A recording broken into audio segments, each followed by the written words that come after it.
Welcome back to 5-Minute Knives, and as you can already see, this is a slightly different style of video than you're accustomed to on the channel. But we figured today we would show how I make my sheaths for my side company, Dragon Scale Concealment. There's been a lot of requests for an Esee 4 sheath. Here's me taping it up with a painter's tape is what I use. A couple of layers. And it all depends on what you're going for. As to how many layers you're going to use, what kind of press you have it in. For me, 2 layers works fine. Cleaning everything up, I give it a spray with some rem oil.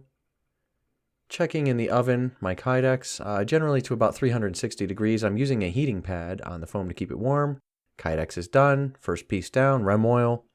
Top piece, bam, bam, bam, bam. One of the reasons I like pancake style better than the taco style, much easier for me to make. I don't have to burn my hands. That is a combat loop I'm using and blood red finishing washers to go with the blood red backing of the sheath itself. Just selecting hardware now, rubber washers,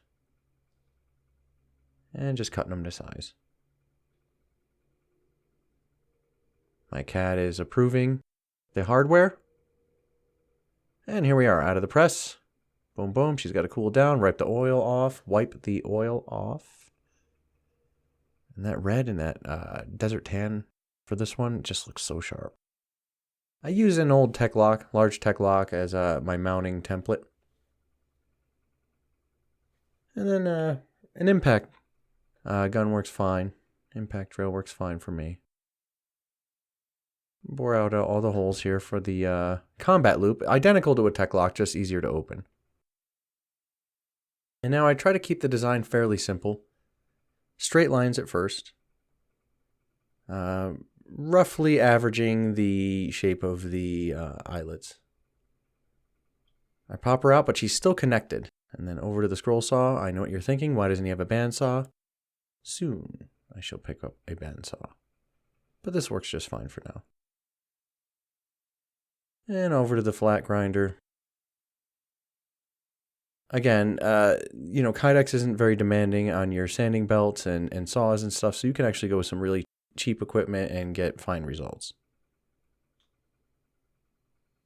And over to the buffing wheel for a rough buff.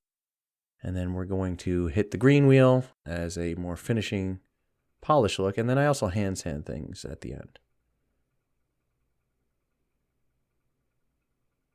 There we go, we're finishing up the buffing. And sometimes with these two-tone designs, and this is hand sanding here, that you're not on this for very long, a couple minutes max. In my Blair Witch sink in the basement here.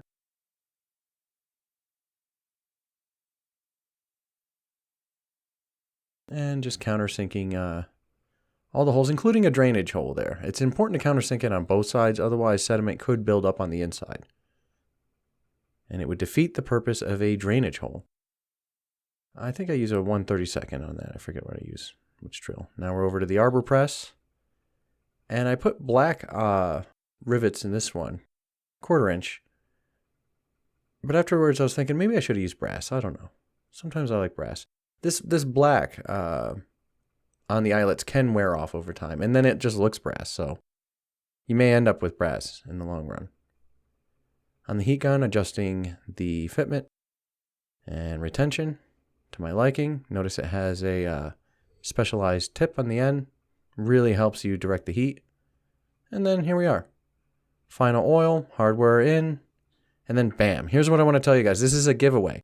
So I want you to leave in the comments your favorite moment in film. What was your favorite moment in film? I'm a big film buff. So you name that. You're subscribed to the channel already, obviously. And hit like on this. And I'm going to give this sheath to one of you guys. What do you think of that? That's the announcement. I wanted to make something for you guys. It's a beautiful sheath for the Esee 4. Leave your favorite moment in film. Make sure you're subscribed to the channel. Hit like. And I'll use a random comment generator and I will contact you and let you know if you won. You have 24 hours to respond. If not, I will move on to the next person. But thank you guys so much.